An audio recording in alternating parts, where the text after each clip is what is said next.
Day. That means it's time for Humpday Happy Hour with Dentists in the Know. This is your backstage pass for current trends, politics, and education in the dental world. It's live, and it's usually over a cocktail or a beverage of your choice.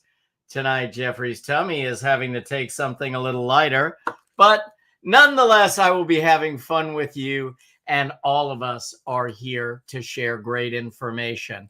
Tonight's show is being brought to you by our great friends at Q Optics and Quality Aspirators. They are an amazing partner to Dentists in the Know.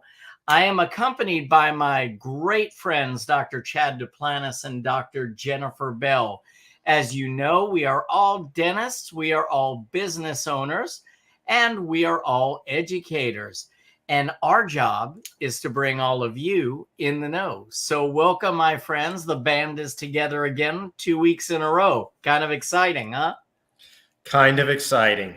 It gives me the chills, if I'm being honest. Am I sensing some sarcasm there?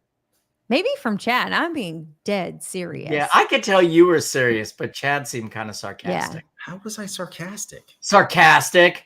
Is our friendship still in like the trial period? Are we still in the trial period? Like you're just not 100% sure yet? Super secret probation. Probably didn't help that I threw you under the bus with a demo on public Facebook today. Didn't I see you walking with Bill yesterday? Yeah. Hey, no, actually, you know what? I probably was a little aloof when we were having this conversation because, now that we're on YouTube, I'm still trying to navigate this. I can't find the damn thing. That's all I'm going to say. Find YouTube? You can't find YouTube? No, I found YouTube, but I can't find the live video. And so, Are you not one of our many subscribers? Oh, no, I'm a subscriber, all right. As a matter of fact, I own the channel, so I think I am a subscriber. You have to have a channel, too. You have to have a personal channel in order to be able to watch. There's a lot of little loopholes to this. Yeah, well, you know what Facebook also did? Like on the mobile app, they took away groups at the bottom. Really? Yeah. Haters. So it's kind of tough to find things these days, but you know what? We're strong. And we're gonna win. We're gonna win this. We're gonna win. Is this your Friday Night Lights motivational speech? Mm-hmm. Except it's Wednesday night. Yeah. Well, that would be why it was mediocre at best. Yeah. You're not ready for Friday. Yeah. Yeah. So how y'all doing? Great. Peachy. Good. Peachy. Are you? The week started out rough. Oh. I actually hit that with my knuckle. That was totally not by design. I'm sorry. I removed you by knuckle alone. Knuckles O'Houlihan here. Yeah. It's I've had a little bit of a rough start to the week, but I'm coming along. Was a little under the weather this weekend, and things are humming along now. Things are rolling through the system, kind of the way they're supposed to now. Yeah, drinking some iced tea tonight. Right. Yeah. Without the do not pass go, no $200 like before. Oh yeah. Yeah. It's all, everything is done most tentatively. Right. Well, next week will be aces for you. I feel very confident. I could send you some of my kraut to recolonize your gut bacteria. There you go. It's a good idea. The kraut. Would that be kraut? What's kraut? Kraut. Sauerkraut? Sauerkraut from the kraut. I'm so confused. It's probably a joke, and I don't get it. That's euphemism for a German. Oh, yes. Yes, Yeah. It is, in fact. Gotcha. Because no one looks more German than you. Well, I mean, I'm sure there are others that look a little more German, but social media rules right now. Yeah, no. I'm not really sure what's going on, but I'm just going to roll with it. Yeah. We're in our own world. So tell me about your weeks, guys. Are we going to play this game? We are. My week's been fantastic. Good. You deserve it. Yeah. You deserved a good week. It's kind of like, back to the grind, finally, feel like I can focus on work and focus on home, and everything is hunky dory right now. So That's good. awesome. Yeah. I have got to say, and I can say it now because the day is done, but I had one of those days that happens once a year, where everything was on time. Most appointments finished early, and no one was overly angry today. Like it was an enjoyable day in the office, which I don't know about you, but like most days I leave and there were definitely some highs that went really well. And then there were probably a few lows you're trying not to focus on, a staff issue, a clinical case that didn't quite go your way, a patient complaining about your administrative team, like whatever it happens to be. It gets rare that you can like reflect back on a singular day in the office working with the public and say, today was a really good, like predictable day. And it's just like golf. It was good enough to convince you to go back tomorrow and do it again. Wait, and you made money? And I made money. Oh my gosh. I know. I know. Like, because you can have a really great day by just but it's not usually scheduling free. a lot of stuff. Yeah, it's usually free because no one's mad at you then, right? Yeah. Everybody's like, this is the best place ever. And I'm like, Yeah. I know, but we won't be here in 5 months because I'm going to tell you, it ain't like golf, because in golf, all it would take is that 4:00 patient being the best patient of the day. The rest could be right. hell. And you're like, you know what? I'm coming back. I'm going to do this again tomorrow. Yeah. This was good. But usually if you have a good 4:00 patient in dentistry, you're like, oh, thank God something went right today. Yeah. And now then we you're can like, actually leave Friday? on time. Yeah. Hey. So it ain't like golf. Sorry. With all this good news, can I bitch about something? Give it to us. It's usually my job, but go ahead. This actually had me leaving the office on a sour note. So, those of us who sign up as with Medicare because they want to see seniors get the benefits that they are entitled to, some as participating providers, some as non-participating. I feel like the government does everything in their power to throw us as providers under the bus for trying to help patients get the benefit that they deserve. We were on YouTube for just 2 short weeks and now we've been censored off, but we really appreciate you tuning in. That's fine, but I had the I'm kidding. For the second time, I had a patient call me and say, I just got off the phone with Medicare and they said you shouldn't have taken a penny from me and that you're going to be fined and you're not allowed to take any money and you need to send me all my money back. Like, are you kidding me? Like they don't even get the story. We are a non-participating provider. We cannot afford to offer you the service. Medicare pays us an amount that doesn't even cover the cost of the appliance that we make you, and then we promise to see you 10 more times. So no, we can't accept the assignment, but we let you know we're non-participating. But somehow Medicare, when they call, somehow everybody thinks that every provider is a participating and has to accept assignment. And they get patients so wound up and calling us and mad at us as if we're trying to pull the wool over their eyes. I think a sandwich board would fix this. We're going to make you like a big sandwich board that you wear to every visit with a Medicare patient that just like they can't look at you without reading it over and over. Non-participating. I will help you, non-participating. but non-participating. And then you can get creative with the backside of the sandwich board. And it doesn't matter how many papers you hand to them, how many signatures they make. They don't remember that part. No. And then someone from the government tells them they should have never taken any money from you. That's illegal. You need to get your money back. Anyway, Ah, that's my rant. Sorry. I was only joking because the government likes to censor people. How about the news? I'll probably get censored for that too. How about the news? Is there news? It's okay. Fine. I did say kraut. I don't think that was a good thing either. You didn't say crap. I mean, seriously. No. Some people don't like sauerkraut. They might call it crap. I love sauerkraut. Okay, do the news, JB. Okay, fine. I will say, guys, I feel just a little bit vindicated. You know, we suffer a lot in our industry with burnout. And more recently, in the last couple of years, it's just getting more and more difficult to pay your bills and also receive low reimbursement rates from your insurance companies. Well, the vindication came on April 30th when Walmart decided to shut down all 51 dental centers that they have throughout the US. Now, you might think that the vindication I feel is because it's less competition in the market, but no, I don't really see Walmart's service industry as direct competition for our private practice.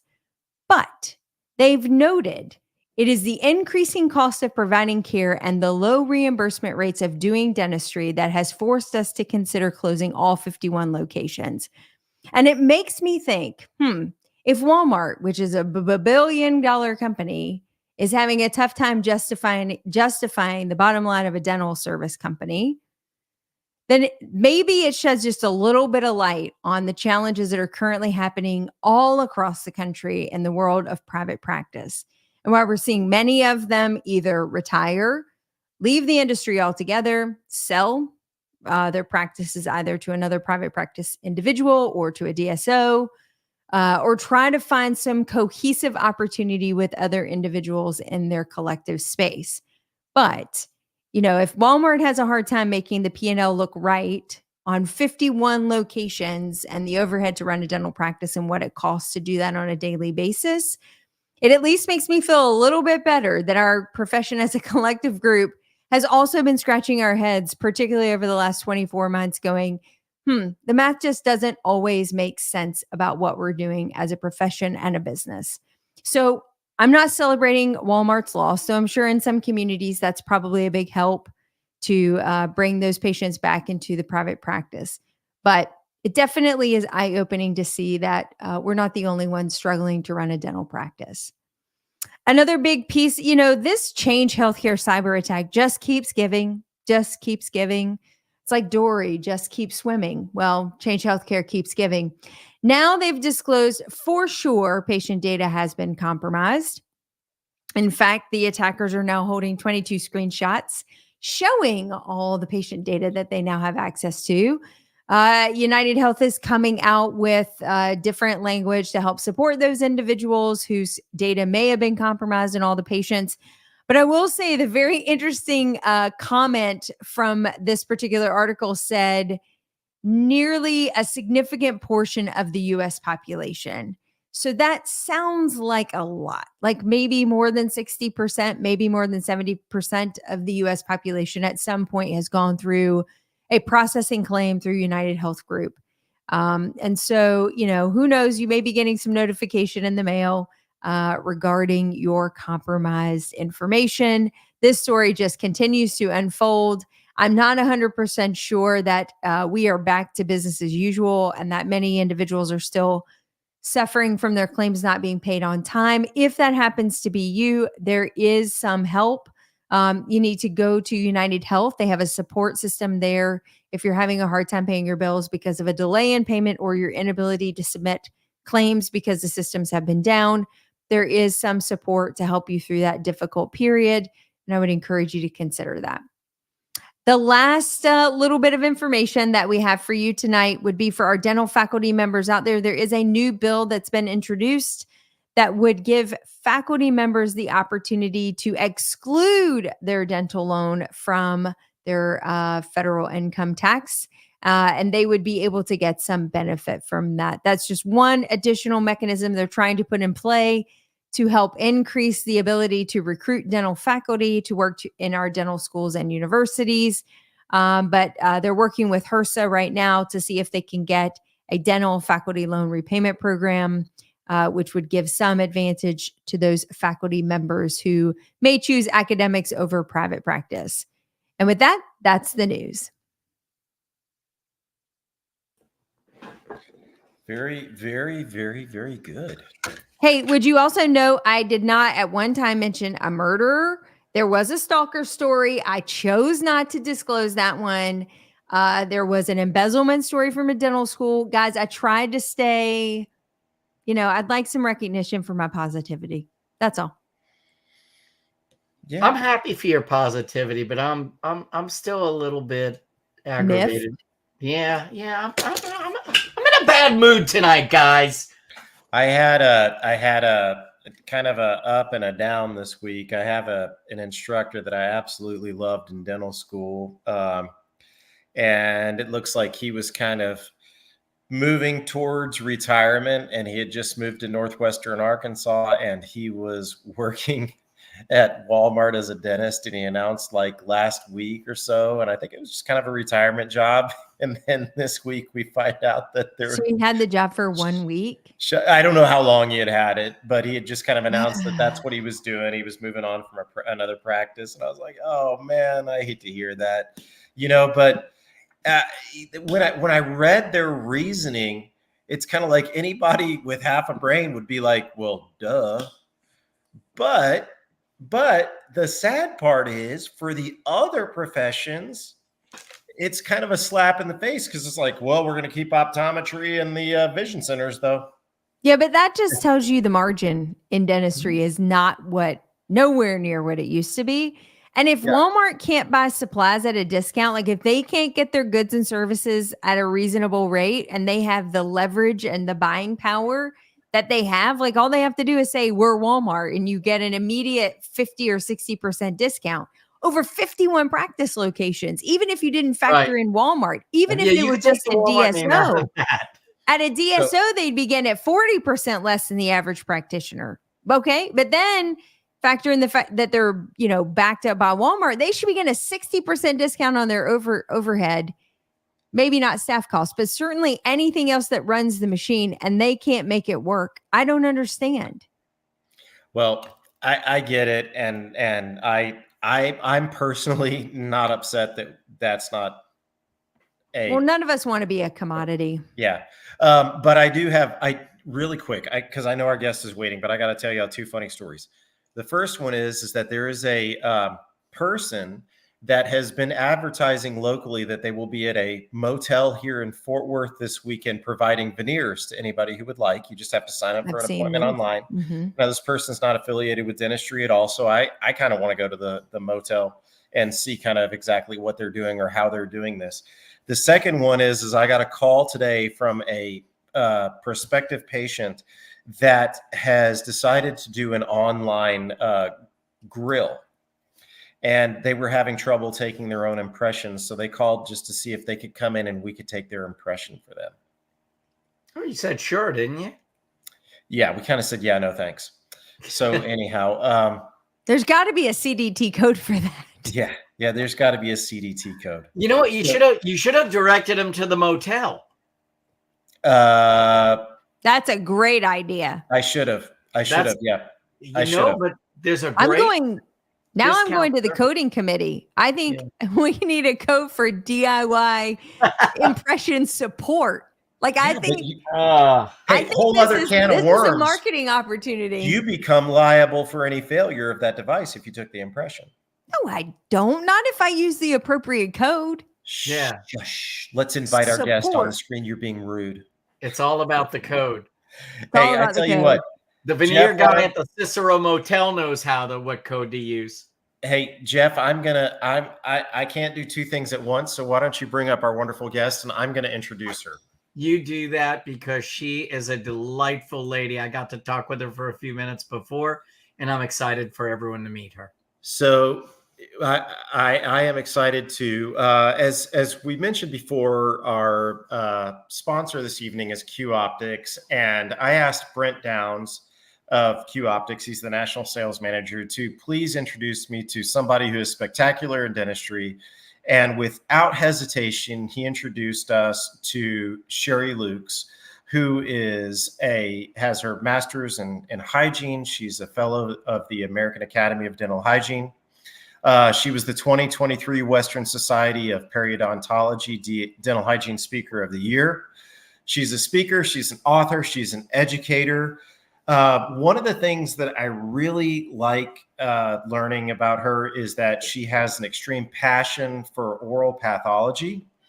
And she also holds a pathology fellowship in the American Academy of Dental Hygiene.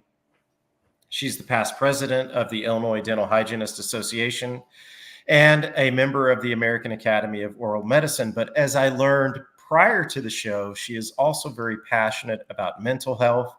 So I don't know where tonight's going to take us, but Sherri, I'm not good at reading bios.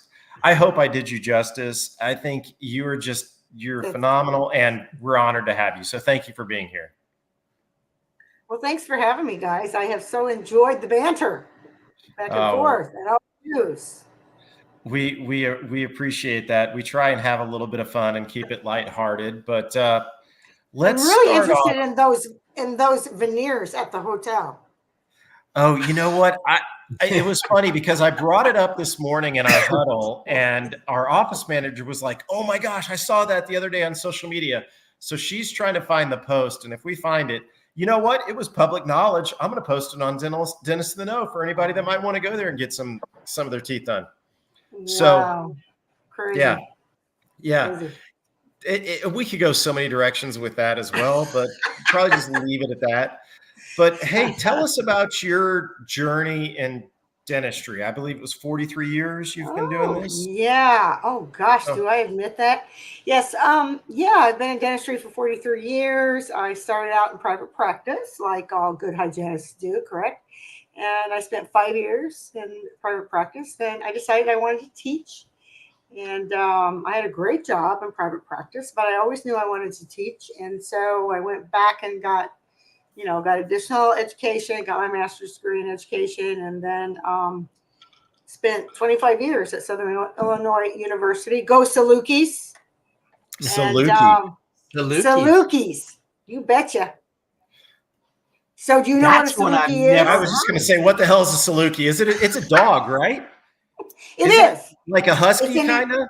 It's an Egyptian racing dog. It's a very anorexic looking dog. I believe it's an old wooden ship. But our claim to fame is we won the NIT back in 1960 or something. I don't know. And Walt Frazier was our star player. And so, yeah. And he came back a couple years ago for the 50th anniversary. We had him on campus at one of the basketball games. So that's kind of cool. That's totally off the subject. Yeah. And so when you said, what the hell's a Saluki? The story is when we were in the NIT, the broadcaster in New York, there's a city south of us called Paducah. And a broadcaster in New York City said, from New York to Paducah, what the hell is a Saluki? That's great. That's great. Yeah.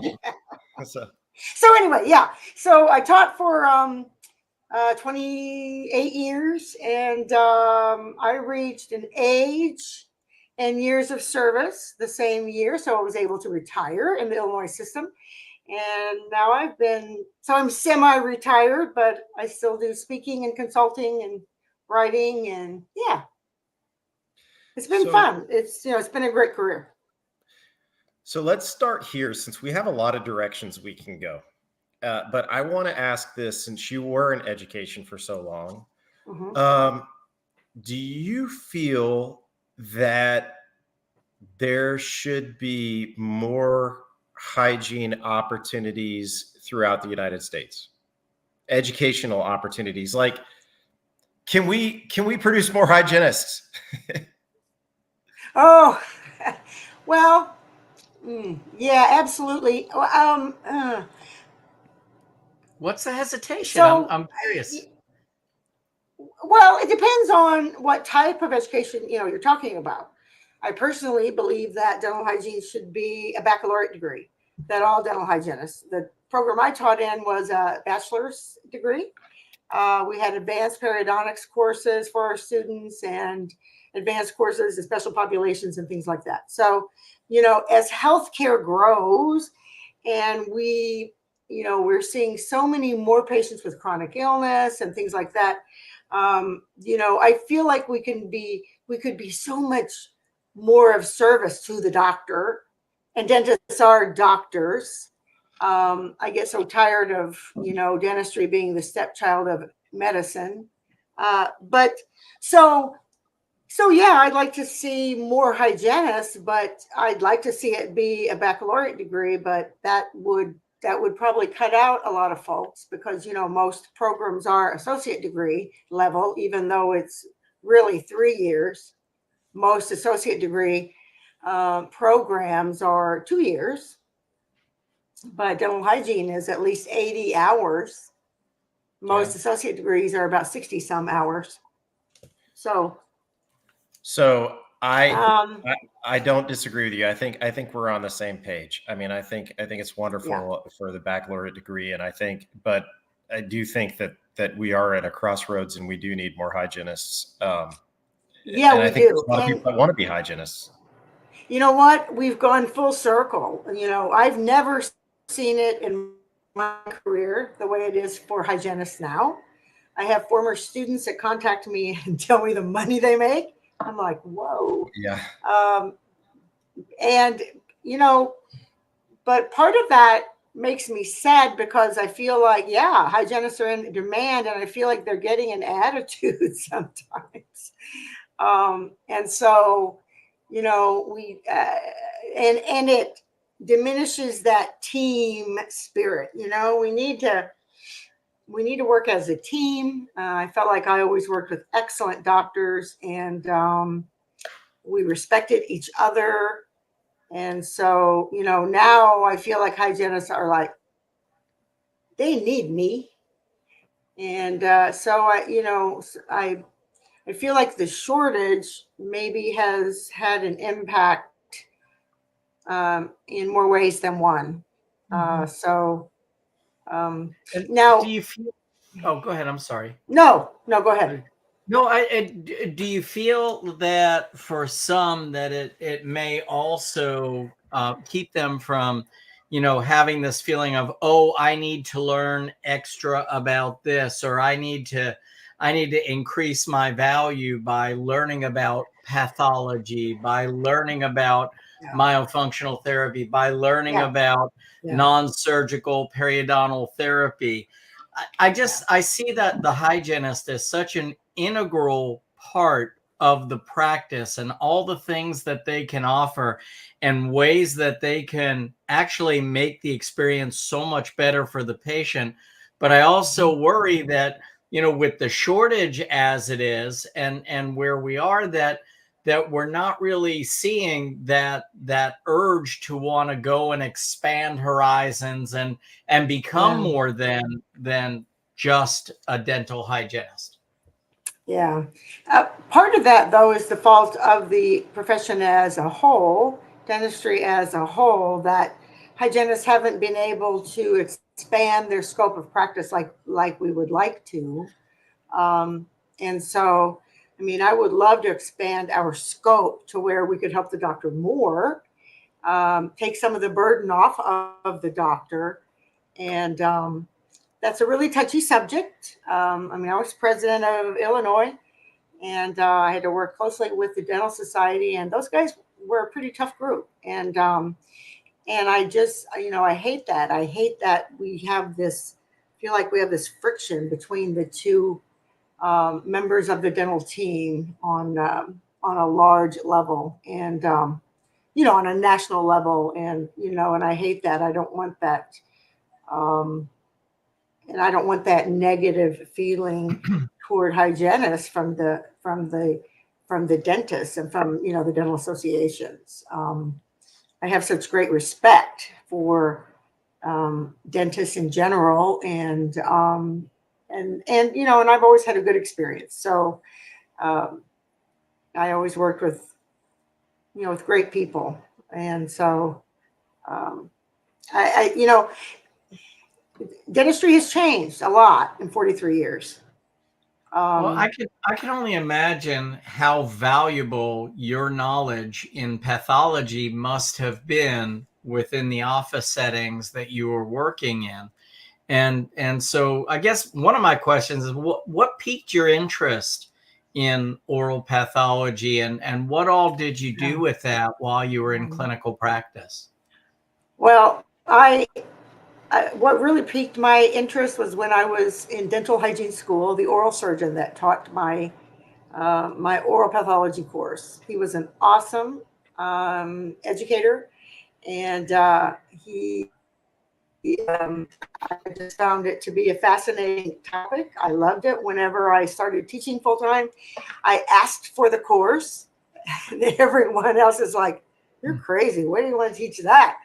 And it was tons of work, but I've learned so much. And so back when I was in private practice, I hadn't started teaching oral path yet, so I didn't know really any more than your normal hygienist, even though I felt like I had a good background because I had such a good educator when I was in dental hygiene school. But when I was at the university, I worked with great doctors who would call me down to clinic to look at things. I got emails just this week from, and I've been gone for 10 years, from two of the doctors at the university where I taught, sent me a case to look at. And that's, you know, that's just really cool. I really appreciate that. And, they recognize that I do have a lot of knowledge and experience in the area. And so, and so they run things by me. And I think that's, that's exciting to me. I think you bring up an interesting point about the role that hygienists play in oral pathology and empowering them on the oral cancer screen. I don't know that every doctor, empowers their hygienist, or that every hygienist necessarily feels that same drive that you had. Yeah. But if you could give them like a few key pointers of ways that they could incorporate a quick pathology exam in their own, clinical experience that might have some impact for their private practice. Yeah, and in my courses, I encourage, and I typically speak to hygienists more than doctors. I'm perfectly comfortable speaking with doctors because I know my topic, and but I typically say to hygienists, you can elevate the services of the practice by being on the top of your game.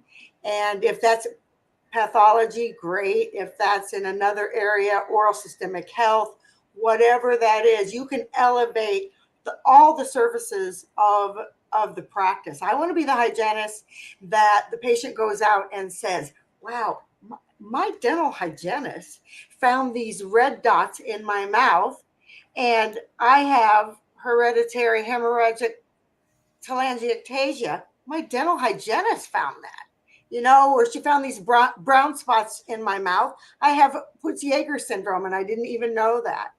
I sincerely believe that it can elevate the services of the practice when you have somebody practicing at the top of their game like that. Dr. So-and-so, his hygienist, man, she's on it, and you're with the patient a lot longer, absolutely. We're expected to observe and diagnose very quickly, and hygiene is sitting there for an extended period of time. It's a great time to catch. It is. And so I usually say, I ask, how many of you do the intra-extraoral exam? At least half of the room will raise their hands. And so, and then of course the doctor makes the diagnosis, the hygienist does not diagnose, but certainly she can assist in that whole process. And that takes part of the burden off of him to have to do that extra couple of minutes. I always say, leave a little calculus on the distal of 22 before you forego the intra-extraoral exam. I've talked to so many hygienists who they identified the lesion that ended up being an oral cancer, or some other type of lesion that can go so far, because this patient tells the next patient, tells the next patient. And so I sincerely believe that a good hygienist can really elevate, the services of your practice. I totally agree, and the thing is like, let's talk about something about, let's just pause there and talk about oral cancer examinations. It's the hygienist, you mentioned it, technically can't diagnose, but they find a lot of the things that they point out that they want us, the doctor, to look at, and not just intraorally, extraorally too. I mean, there's a case that I show in every presentation is a melanoma right on the vermilion border. And then, I also want to say that, people who think that patients don't care about this, they've got another thing coming, because we have patients saying, well, aren't you going to do my cancer screening today? Especially if you give them a piece of technology, it's going to make the hygienist feel more valuable, and it's going to make the patient feel more valuable as well. And, just these ancillary services, as you will, provide so much value to the care that they and you are providing as a team. Oh, absolutely. And doing, you can do finger sticks. I mean, it doesn't take a rocket scientist to do a finger stick for diabetes. We have so much pre-diabetes out there.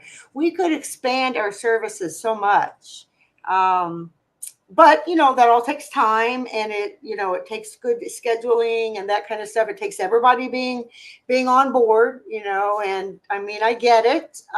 It can be, like when I start talking about, doing a good extraoral assessment and all the things that they should be looking for, I can almost hear the out there. Come on, lady. I've got to bring the patient back. I've got to go over the medical history. I've got to take x-rays. I've got to scale and polish, yada, yada, yada. But I try to point out that, if you have a set protocol, you can do this all very quickly. And you can even talk through it and tell the patient what you're doing, so that, because the research says that a large percentage of people don't have an oral cancer screening every year. Now, why is that? Is that because we're really not doing them, or we're doing them and the patient doesn't realize because we don't tell them what we're doing? So, I don't know. But yeah, I'm very passionate about it. I was, and I know it's not being done as much as it should be, because I will temp in an office and I'll be doing my extraoral exam. I'll be palpating, and the patient will be like, "What are you doing?" You doing? And I'm like, "Well, I'm doing an oral cancer screening, and nobody's ever done that before." But again, I'm not being critical, because I know they have a lot to do, and it's really easy to get into the same pattern, but I would just really like to see us in dentistry start to individualize patient care more. And I think, the hygienist could do that and could help the doctor in so many more ways. Amen. I couldn't agree more. I've got to ask you, Sherri, because we talk about the importance of magnification for restorative dentistry all the time. Tell us your opinion on magnification for all of the adjunctive team, for the hygiene team, and even for assistants, how powerful that is, and what your experience has been. Yeah, I can't believe I ever did not wear loops. Of course, 43 years ago, we didn't wear them nearly as much as we do now. But what you can see so much better, of course, and so I know loops are all about ergonomics and that kind of thing, but you can spot a lesion a whole lot better when you wear magnification, as well as making sure you get that prep just right, making sure you get every little speck of calculus. You can certainly identify lesions much more quickly, or more readily, and so that's that's how I promote magnification in some of my courses for that aspect, as well as saving your back. Do you use any other technology, Sherri? Because, there's always discussion about different lighting techniques or, whatever. And everybody kind of debates the merit of those things. Do you use any other enhanced technology? For identifying lesions, like Velscope and all those guys, I have used them in the past, in that I know how to use them. The research just isn't real good on them yet, as far as do they in the end reduce oral cancer death, or are we finding more cancers as a result of using those technologies? And the answer to that, according to the experts, is not really. Right here is your best tool. It's your best technology. And if you enhance that with good lighting and, of course, with magnification, I think, now, I don't know, when I was at the AAO, I talked to some experts, and pick their brains. And I was talking to an expert that was from another country, and he feels like, I think it was the Velscope, he feels like it actually does more than we think, and it just hasn't caught up yet. But people have to use it correctly, because it will show pretty much any type of lesion. So you have to make sure you're using it correctly, and that you're not just looking at hyperkeratosis and then making the patient aware that there's something going on there, and then the whole thing, do you charge for it? Do you not charge for it? Do you just build in? That's a tough one. How about you guys? Do you guys use any of those technologies in your offices? We use the Velscope on every patient, and I will say that, I think I think you need the visual, I think you need the tactile examination, but it's just like AI. It's going to bring your attention to something. Is it always cancerous? No, but it's definitely a talking point, and it brings your attention to something that may need to be addressed. And that's one of the things that the expert I spoke with, he talked about that aspect as well. So. And I will say, just a little shameless plug here, if you have the opportunity, tune in next week to either the live or the recorded show, because there's a great breakthrough in cancer technology that we're talking about next week that's more extraoral in use.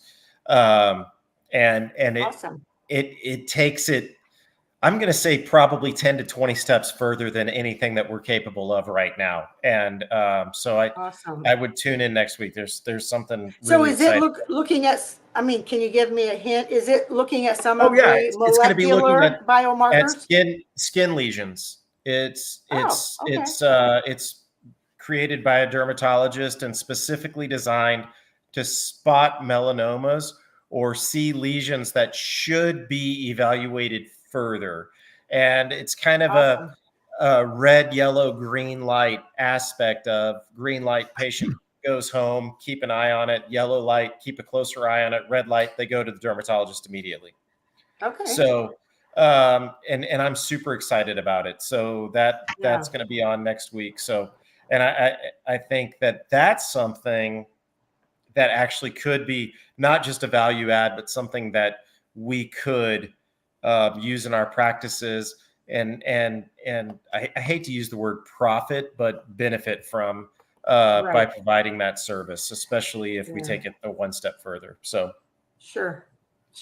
Yeah, Dr. Eric Lingen, one of the premier oral cancer researchers at UIC in Chicago. I usually go to his courses at Chicago Midwinter Meeting, and he does a great job of talking about the different screening tools out there, and then and then talking about where we're going in the future. So looking at some of these molecular biomarkers and developing technology to identify them even before you can see anything histologically under under the microscope. So I think the oral systemic cool stuff. connection is huge. I think that pathology is huge, and my hat's off to you for actually, really just taking a deeper dive into it and making it a passion. But let's switch gears. Before the show, you mentioned that your other passion is mental health. So take us down that road and tell us how that plays into what you do. Yeah, so Dr. Robert Lee and I, a few years ago, developed a course on mental health, and any topic I present on, of course, I research extensively, and Dr. Lee and I developed a course primarily on the part of the provider. Okay, so dentists, hygienists, and the mental health issues that we face, in dentistry. So, and we did that course a few times, and it was well received. But my new course is I'm doing some on the part of the provider, but I'm also looking at the patient and how can we recognize mental health issues among our patients? How can we help them with it? How can we identify perhaps those at risk of suicide? And because I don't know about you guys, but as a hygienist, I felt like a psychologist a lot of the time in private practice.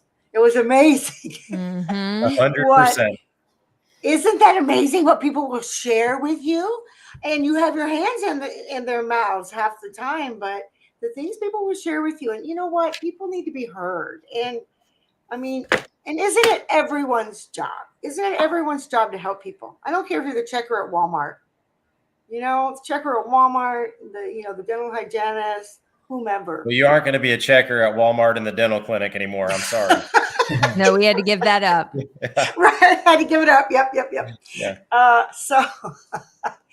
But yeah, so that has become a passion of mine, and I'm doing that course coming up here at the Connecticut Dental Association meeting. I'm doing that course at the Montana Dental Association meeting, so I'm really excited. Yeah, so I'm kind of changing my focus. I mean, I'll always be interested in pathology, but I'm kind of changing my focus to mental health issues and hoping to work that angle. So you want to give us a sneak peek into some of just the obvious things that we could be looking for as practitioners for someone who may be suffering from mental health disease or potentially suicidal? Or especially people who you over the years that, and then they come in and they're disheveled, their mouth is a mess. And that's not how they were previously. And so those can be some significant signs. People who come in and they are fidgety, or they're obviously sweating a lot. Anxious people sweat, they fidget, or the opposite. They're very quiet, very non-responsive to treatment options, and especially if they previously were. You see your patients oftentimes more than the primary care provider. So, oftentimes the dental community can identify these things even more so than the primary care physician. And then, there's so many things that we can do. You might be the person that says that one thing. I have a hygienist friend in Texas who actually averted a suicide, the dental hygienist. And she had a patient that came in a couple years prior, and she said she seemed, suicidal. We spoke with her, but we didn't do anything else. And she went home and actually did take her life. And she said because of that, the next time I had a patient that it was a gentleman I had been seeing on a 3-month recall. He had diabetes. He came in. He was very distraught and a lot of pain, neuropathy, and all that kind of stuff. And she said, and something just told me that I needed to do more. She said, I called his wife and I looked it up. She was afraid, oh no, am I going to get sued? Did I violate HIPAA? And I actually looked it up and she wasn't in violation, but she called his wife and the next time he came in, he came straight to her and hugged her and told her, you saved my life. So I feel like that is so compelling. That's so powerful. It really is. Yeah. Way more important than that calculus on the distal of 29 sometimes. Absolutely. Right? How did you know that that's where it was left today? I have a feeling, Chad. Yeah. Dang it. It was 29. I knew it was. But no, I mean, you're absolutely right. And as promised earlier, I am going to connect with you and tell you that dentist that I was mentioning that was. Yes, I would love that. Yeah. I would love that. I hate to say this. This is embarrassing. I've heard him speak a couple times. He might not even be a dentist. I know I've seen him speak at dental conventions, but I'll make sure that I make that connection. But, I think it's so powerful. I notice a lot of people in dentistry that are kind of gravitating towards that because we're seeing a lot of things. I mean, I had a patient come in a couple years ago that was telling me about issues that she was having with her son and her granddaughter and her daughter-in-law. And she said to me, she says, she goes, I was fearful of harming myself. And my son suggested that I go get help. And she goes, but I told him that I wasn't going to go seek help until I talked to you first. And I'm like, me? Really? She's like, yeah. And I go, you need help. And she's like, I was like, I hate to tell you, I was like, I'm glad that you got to see me, but if that was your pivot point, you needed to go get help before you came and talked to me about it, because that could have been bad. And so there's an odd connection that some people feel to their dental team. And so I totally get everything that you're saying. Yeah.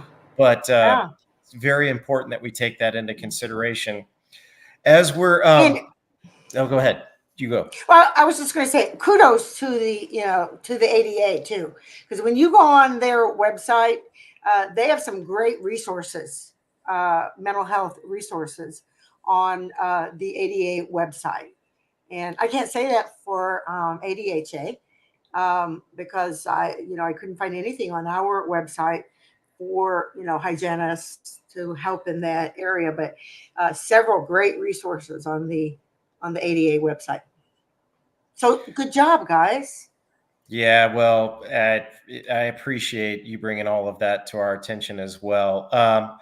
I have a question for you because I don't want to run over on time. We'll be mindful of everybody's time, but we had a question earlier that I think is great.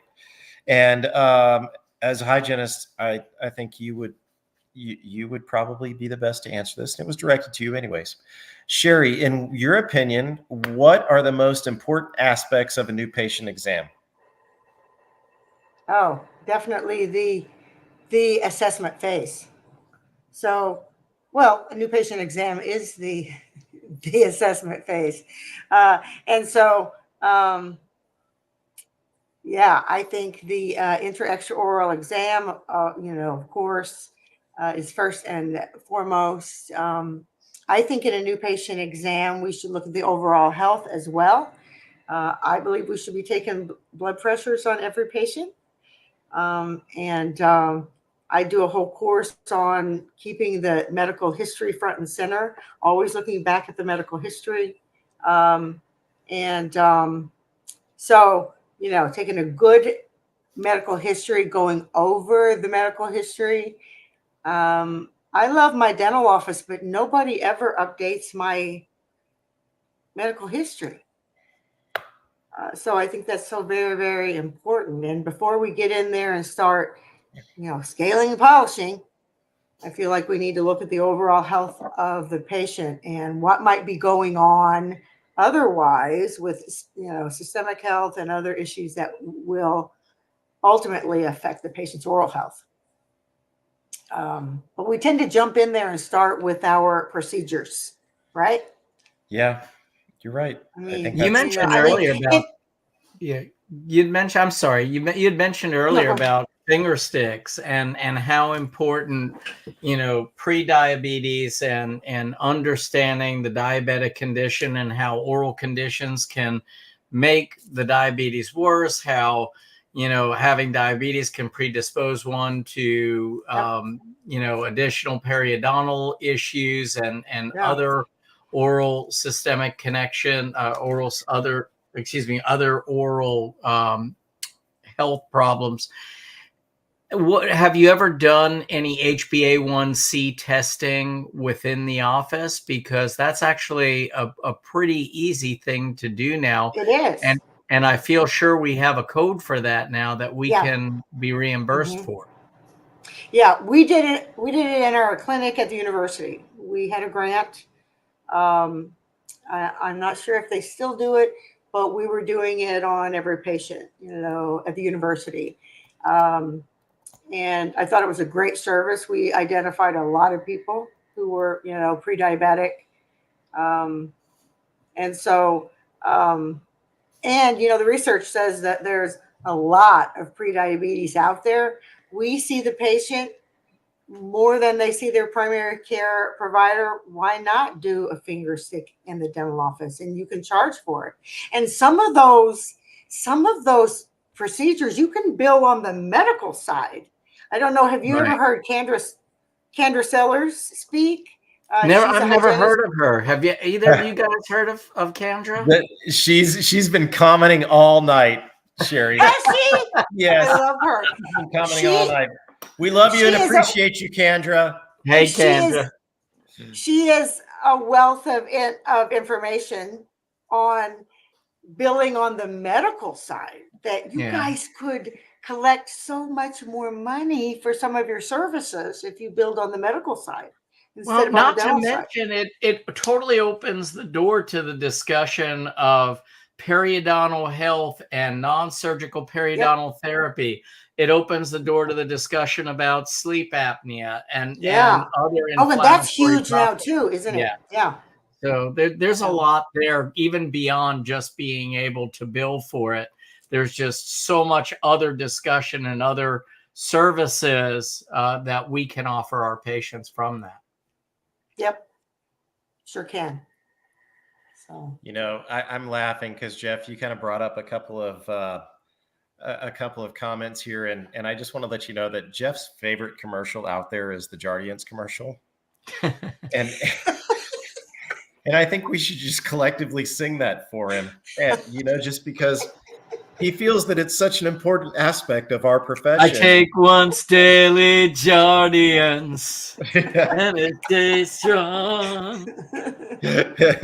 It was easy to see. Yeah. Jardiance, by the way, we are taking donations. Feel free to message us for that free publicity. But this is going to become a music channel, but for now, we're all talk all the time. Anyhow, I think we're actually running over. I could have talked about this stuff all night long. I mean, I think we got to hit upon oral pathology, mental health, new patient exams, so many valuable things. And I think the moral of the story is that hygienists are an extremely valuable portion of our profession. I think we all agree that we could use more of them, but I think we would love to have all of them embrace the oral systemic connection and realize that our overall health is very important. So, Sherri, I'm a drummer, darn it. Sherri, I want to thank you so much for being with us tonight. Thanks for having me, guys. Yeah, I know it was tough to get you on, but I really, really appreciate you taking the time to be with us. I know we all do. Absolutely. Jeff, you want to close us out tonight? Sure. Well, first of all, thank you so much, Sherri, for being with us. Thanks to Q Optics for being such a great educational partner and for being with us for a lot of this ride. And, and helping to make this show possible, and many others as well. Be sure to check out our podcast. You now are seeing us on YouTube. Follow us on Insta. Do all that stuff. But most importantly, tell all your friends about Dentists in the Know. Let's just keep this community going. And it's always a pleasure being with you every week. Love all of you. Have a great night. Good Thanks, night. everybody. Good night. Good night.